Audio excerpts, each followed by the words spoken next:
Por falar em fãs e detratores, agora a gente vai receber um convidado que vai falar sobre um tema que, se você for fã, você prepare o lenço; se você for detrator, você se prepara para rir.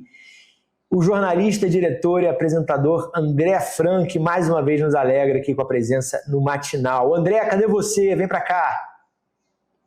Tudo bem? Só tá no Opa, mudo estava aí. mutado. Agora foi. Agora sim, tudo bem? E aí, Amado, bom dia, tudo bem? Que boné é esse? É o Make America Great Again que você está usando? Não, só se for o Make America Great Again ao contrário. Esse aqui é brasileiro, produto original. Muito bom. Fran, obrigado pela tua presença aqui. Você publicou na sua newsletter no Substack, por esses dias, uma análise da cinebiografia que promete empolgar plateias no mundo inteiro, por que não dizer, em 2026, que é a adaptação cinematográfica da vida do Bolsonaro. O filme tem direção do Cyrus Naurastek, é assim que eu falo, e ainda não tem um É título isso. definido, mas tem um título definido em português, mas tem um título em inglês que é The Dark Horse, né, que, se a gente for traduzir literalmente, uma tradução livre, é o azarão. E te convidamos aqui para você contar, destrinchar para a nossa comunidade os detalhes de The Dark Horse. Me diz uma coisa, já temos algumas imagens que foram divulgadas aí nos últimos dias. Vou começar com uma pergunta ampla. O que podemos esperar de O Azarão nas telas? Que filme é esse? Pois é, Amado, de um lado a gente pode esperar o que a gente já poderia esperar de uma produção audiovisual focada nesse público da extrema-direita que adora fatos alternativos, fake news e uma forma criativa de contar essa biografia. E eu digo isso baseado também nessas produções que começaram a ganhar corpo lá nos Estados Unidos e acabam se espalhando pelo Brasil, que é uma galera que não é tanto conhecida pelo seu apuro cinematográfico, mas que faz esses vídeos com um viés focado em extrema-direita. E aí acabam conseguindo, através de subsídio de ingresso e promoção para essa turma mais militante ferrenha, consegue uma certa audiência. Então, se não são sucessos de bilheteria, são sucessos de audiência, de certa forma. E que, né, como qualquer produção dessa galera, vai gerar muito corte. Né? Eu acho que o objetivo nem é tanto conseguir ganhar Oscar, aparecer em festivais, e nem esse costuma ser o objetivo dessa galera, pelo contrário, né? Eu acho que é uma análise interessante a gente ver o quanto da estética também dessas produções são uma negação da estética do que eles consideram do mainstream, né, do que é o do oscarizável, do que aparece nas TVs, nas telas do cinema, né, porque isso é coisa de esquerdista, isso é do Ainda Estou Aqui, que é uma produção esquerdista porque denuncia a ditadura, agente secreto, a mesma coisa, e isso também reverbera da mesma forma nos Estados Unidos. Então, não, a gente não quer ter essa estética, a gente não quer ter isso, a gente é contra isso. Então, tem esse lado, né, do conteúdo ser meio uma biografia fantasiada, né, provavelmente deve ser, e também dessa questão da estética. Por outro lado, tem as polêmicas de bastidores da produção. E tem até uma matéria do Intercept que foi bem interessante, que fez uma apuração, uma investigação bem detalhada disso, que é através da produtora Go Up Entertainment, que é a produtora brasileira responsável pelas filmagens aqui no Brasil, e que não é conhecida no meio audiovisual, mas a dona, a Karine Gama, também possui algumas ONGs que já conseguiram emendas e grana pública para fazer projetos sociais e que tais, através. E uma delas, a ONG, como é que é o negócio? Instituto Conhecer Brasil, que conseguiu mais de 100 milhões da administração do Ricardo Nunes em São Paulo para instalar pontos de Wi-Fi em comunidades de São Paulo.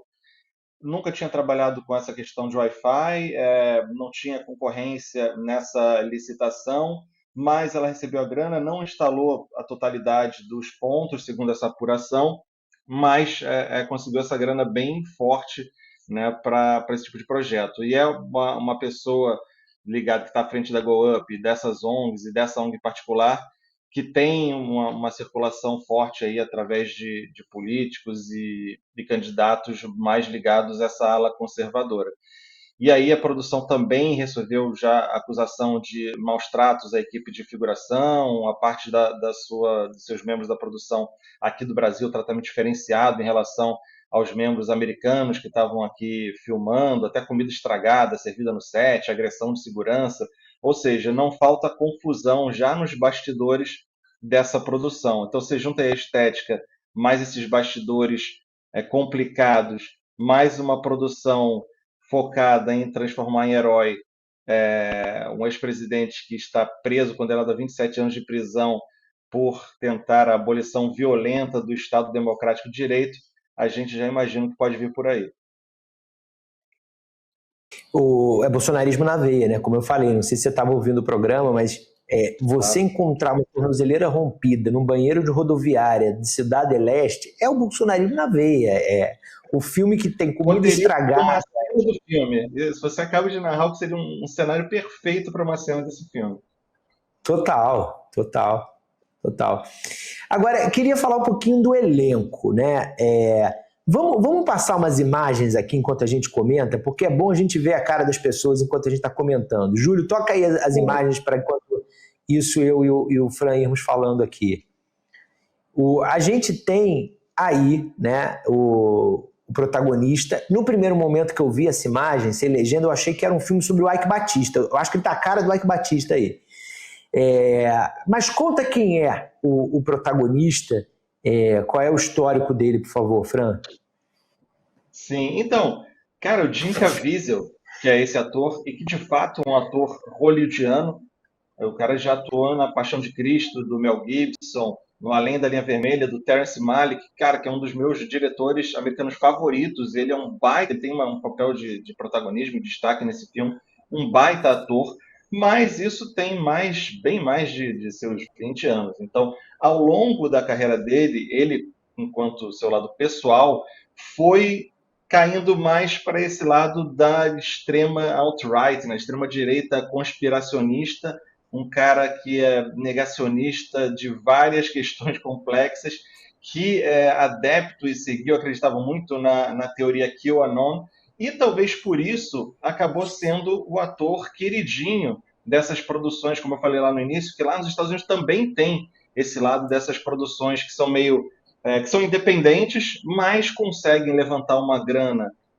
forte, sabe-se lá como, para fazer umas produções com uma certa estrutura, com uma certa qualidade, ou seja, tem equipe gigante de figuração aqui no Brasil, uma produção grande, né, por conta de equipamentos, né, de ponta, o que não garante a estética, mas que garante ser uma produção relevante. E o Jim Caviezel, por sua vez, é o diretor queridinho. Na equipe, né, o projeto, quem está à frente do projeto é o Mário Frias, né, o nosso querido ex-secretário de Cultura, que também é mais conhecido por suas atuações em grandes produções como Malhação e novelas bíblicas da Record e tudo mais. E o diretor, que você citou, que não vou arriscar pronunciar o nome dele, também é um cara que faz espécies de filmes no estilo Brasil Paralelo dos Estados Unidos. Estados Unidos Paralelo, vamos chamar assim, que faz uma releitura de fatos históricos, como, por exemplo, uma série focada no 11 de setembro, em que a tese por trás dela é afirmar que o responsável por tragédia, né, pelos ataques terroristas nas Torres Gêmeas, são obra de Bill Clinton, para você imaginar qual é a pegada conspiracionista da coisa. Então, é uma equipe totalmente apropriada para o que a gente já imagina ser a produção. E você estava rodando as imagens ali, eu estava torcendo para ser um trailer que viralizou, ou um teaser, ou alguma coisa assim que viralizou na internet, em inglês, né? Porque, pô, nada melhor do que bolsonarismo para bater continência à bandeira americana e mostrar, pô, o negócio é qualidade se é americano, se é made in USA. Acontece que no trailer tem erro de inglês. Fizeram aquela tradução meio que no chat GPT, ou quando você bota no Google Tradutor e sai ao pé da letra, e tacaram lá na arte do filme. Ou seja, o filme produção americana, né, que eles vão gostar de falar isso, não é uma produção brasileira, muito mais do que isso, é uma produção americana, mas com erros de inglês. Não. Ó, o Mário Frias, se vocês não estão lembrando quem é, a gente separou uma foto aqui, ó, de um ensaio fotográfico que ele fez. Esse é o Mário Frias. num dos grandes momentos da carreira dele, é um ensaio que ele fez para G Magazine, tá aí para quem quiser lembrar. E o Mário Frias é o produtor, levantou a grana para esse filme. Júlio, pode tirar agora, a gente só queria ver rapidinho, agora você pode tirar. Levantou a grana para esse filme e um dos cérebros por trás. Aquele vídeo que a gente mostrou agora, que eu brinquei que ele está parecido com o Ike Batista, foi publicado pelo próprio no Instagram dele, desejando Feliz Natal para a família Bolsonaro. A gente pegou isso do Instagram do próprio ator. Agora, roda as cenas aí, Júlio, de novo, porque tem outras pessoas que a gente consegue identificar quem é quem. Tem a Michelle, roda aquelas cenas que a gente viu aí, ó. Aí a internação. O próprio Mário Frias, no melhor estilo Alfred Hitchcock, além de estar ali por trás do roteiro, ele aparece também no filme. Parece que ele é o médico que opera o Bolsonaro e salva a vida do Bolsonaro.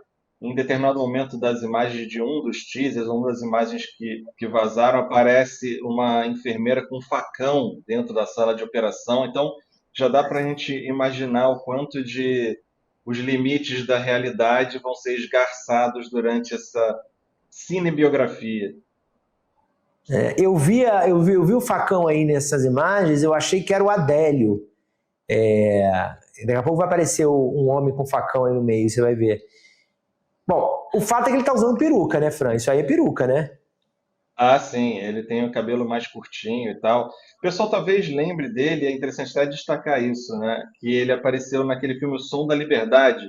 Não sei se vão lembrar, um filme independente, de repente começou a fazer barulho. Olha aí, a Adélia. Ficou mais bonito que na realidade. Mas, enfim, o Jim Caviezel aparece naquele O Som da Liberdade, que é um filme independente, mas que ganhou bilheteria, apareceu no cinema, saiu em várias matérias, e depois descobriram por quê, né? Porque era uma dessas produções da extrema-direita americana que acaba ganhando muito subsídio de ingresso e tal, e aqui no Brasil a campanha teve distribuição de ingresso entre igrejas evangélicas e essa turma mais militante de extrema-direita também, e por isso ele fez tanto alarde. E era uma das peças de propaganda mesmo, né, da alt-right americana, porque a questão, né, se a gente for buscar lá atrás, dos pilares que começou a sustentar essas teorias de conspiração, o movimento QAnon, que o Trump e que tais adoram, era a questão das crianças, né, da abdução de crianças. Tinha uma tese que dizia que era um círculo de grandes poderosos, uma pizzaria de Washington. Até teve um atentado de um maluco que acreditou nessa história, porque falava as criancinhas, temos que proteger nossas criancinhas. E quem não se apega a esse tema, né? Quem não quer defender crianças inocentes? E aí iam puxando o fio, levando a questão mais para a extrema-direita negacionista. Então, o filme também fazia parte desse tipo de propaganda, e agora o Bolsonaro entrando nesse circuitão de filmes extremistas com estética duvidosa e fatos alternativos aí dos Estados Unidos. O Fran, circulou na internet uma história de que o Donald Trump estaria apoiando o filme, mas não tem confirmação nenhuma disso, né? Pois é, a única coisa que tem no IMDb, né, para quem não sabe, é o site que tem ali, que é onde você pode confiar do que tem de produções audiovisuais do mundo, né? Se é um filme que foi registrado, que tem os créditos ali direitinho, da equipe de produção, equipe técnica, atores, etc., sinopse, trailer, fica o registro ali no IMDb. E quando você procura pelo Dark Horse, por esse filme, ali no IMDb, uma das poucas anotações que eles conseguiram garimpar foi de que ele é sponsored pelo Donald Trump. Só que a palavra sponsored, né, você pegando do inglês, você pode ter uma série de interpretações. Pode ser patrocinado, ou seja, será que o Donald Trump botou grana ou serviu como produtor executivo e juntou grana para ajudarem o filme, ou usou sua influência para apoiar o filme? Mas o sponsor pode ser também, né, nos Estados Unidos, uma coisa mais ideológica. É um cara que chancelou o filme, que deu ok, que gostou do filme. Talvez também nem tenha acontecido e provavelmente nem viu, mas de repente alguém chegou a ele, pô, o que você acha? Não, fala que é legal. E foi só isso aí. Então é uma coisa bem ampla, mas que ao mesmo tempo, claro, que usam para falar, botar o Donald Trump ali no bolo que dá peso a essa produção. Né? Sobre essa ONG da produtora, da dona da produtora do filme, né, que você fez referência, Instituto Conhecer Brasil, saiu uma reportagem, acho que talvez a mesma reportagem do Intercept que você citou, mostrando que a ONG tem um contrato com a Prefeitura de São Paulo, né, do Ricardo Nunes, que foi apoiado pelo Bolsonaro no segundo turno da eleição de 24, de 108 milhões de reais para fornecer Wi-Fi em comunidades de baixa renda. E o próprio Mário Frias direcionou emendas no total de 2 milhões para essa produtora. Quer dizer, também nesse conflito de interesse, aí isso também é bolsonarismo na veia, né? Pois é, a Karine Gama, que é uma das sócias da Go Up Entertainment, né, responsável pelas filmagens, e pelo Instituto Conhecer Brasil, que arrecadou esse valor do Ricardo Nunes para instalar Wi-Fi em comunidades carentes, ela assina no filme como produtora executiva. Isso é uma coisa que é um pouco diferente de produções aqui no Brasil e produções lá fora. Lá fora, o produtor executivo, e a gente agora está falando de uma produção americana, né, e eles vão usar isso toda hora, produção americana, não é brasileira, é americana, é o cara que consegue a grana, é o cara que junta as pontas, que consegue os patrocínios, os apoios, os incentivadores, né, que vão financiar o filme. Então, ela está assinando como essa figura. Então, se ao mesmo tempo ela está movimentando grana através de uma ONG, conseguindo mais de 100 milhões, né, da administração Nunes, ela já teve outras ONGs também que ela conseguia grana através de emendas, uma dessas, como você acabou de citar, com o próprio Mário Frias, mas também outras fontes de dinheiro com outros, através de emendas de outros políticos aí da ala mais conservadora. Então, né, com certeza é só a gente juntar as pontas, né? Uma pessoa que tem essa capacidade de levantar fundos e que agora está à frente de uma produção que vai contar essa biografia do Bolsonaro.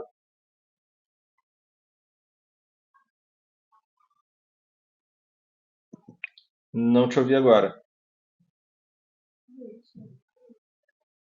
Perdi seu áudio, Amado. Eu estava brincando que eu não posso Chegou deixar de para mim. perder. Eu não posso deixar de perder, mas daí me corrigiu. Eu falei, não, deve ser engraçadíssimo. A Gabriela Ferreira, nossa roteirista, comentou, parece Caceta e Planeta em alguns momentos, né? Assim, aquelas cenas que a gente vê. Exatamente.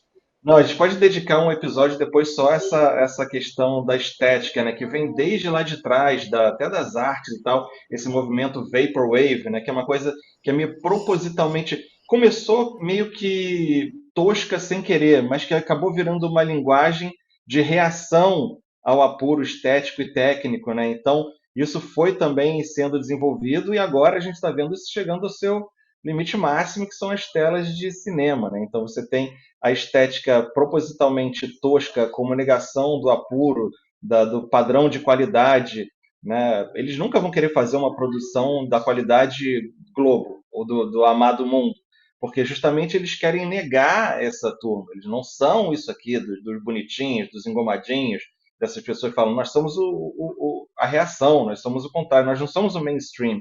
Então isso passa também por essa estética. Então a Gabriela foi certeira, propositalmente tem uma pegada meio Cacete e Planeta, meio Hermes e Renato, para a galera mais velha como eu, que vai pegar essas referências. E como você citou ali, né, a caracterização ali do Caviezel, né, que com certeza poderiam fazer ele ser um Bolsonaro bonitão, né, porque o Caviezel é um galã, mas mais bem feitinho, né? E eu vi na internet uma comparação perfeita, que tem aquele Bolsonaro sergipano, um vereador, eu acho, sei lá, que é um cara que tem um cabelinho que fica, ou seja, o Caviezel ficou mais parecido com o Bolsonaro sergipano do que com o Bolsonaro original. Busquem Muito na bom. internet. Só conta isso. Agora, essa estética que você falou, isso não é uma tática exclusiva da direita, não. Tem canal de esquerda que também faz isso. Tem canal de esquerda que tem muito dinheiro, não vou citar nomes para não polemizar, tem muito dinheiro para fazer uma produção bem acabada, mas tem uma tosquice que é proposital, que é para passar essa mensagem. A gente não é mainstream, a gente é alternativo. Né? Poderia fazer uma coisa bonita, mas faz uma coisa mais tosca como uma estratégia mesmo, né? E cola, porque muitas pessoas se sentem parte daquilo, se sentem mais próxima daquilo, por uma produção mais tosca do que uma coisa muito elaborada, né? Exatamente, né? Foi algo que se originou na direita, no movimento Vaporwave, até na direita lá de fora, quando surge a alt-right, idealizada lá pelo Steve Bannon, como essa releitura de uma direita mais moderna, mais totalmente extremista, como a gente lá no início desconfiava e depois se confirmou, não só nos Estados Unidos, como o mundo afora, mas um dos aspectos era exatamente esse. E com o sucesso disso, e a esquerda tendo que correr atrás, porque isso a gente tem as críticas aí quanto aos conceitos, a ideologia, né, qualquer ideologia extremista, né, seja de esquerda ou de direita, mas no caso a gente está falando desse movimento da extrema-direita, mas a esquerda se viu tendo que correr atrás, né, porque não estava conseguindo comunicar e ter a mesma penetração que a direita conseguiu usando essas novas táticas e estratégias. Então, como você falou, né, tiveram que também adotar e se espelhar no que estava dando certo do lado de lá. E a estética, né, o visual, a identidade faz parte disso. Sim. André Fran, muito obrigado pela tua presença, meu camarada. É muito bom ter você aqui. Primeira participação que você não fala sobre esporte e mundo. Olha só, eu brinquei com você na última, Verdade. e dessa vez a gente te convidou para falar de outro assunto, mas é muito bom ter você sempre com a gente aqui. Beleza, Amado. Não, verdade. Vamos trazendo cada vez mais variedade. Feliz ano novo para você, para o pessoal aí que assiste o Amado Mundo. Que a gente esteja mais próximo ano que vem. Ano que vem que tem Midterms Americana, Copa do Mundo de Futebol, ou seja, a gente pode falar Oscar, de vários assuntos aí. O Oscar, com olha aí. certeza. Com certeza, meu amigo. Valeu, obrigado pela tua presença mais uma vez. E bom ano para você.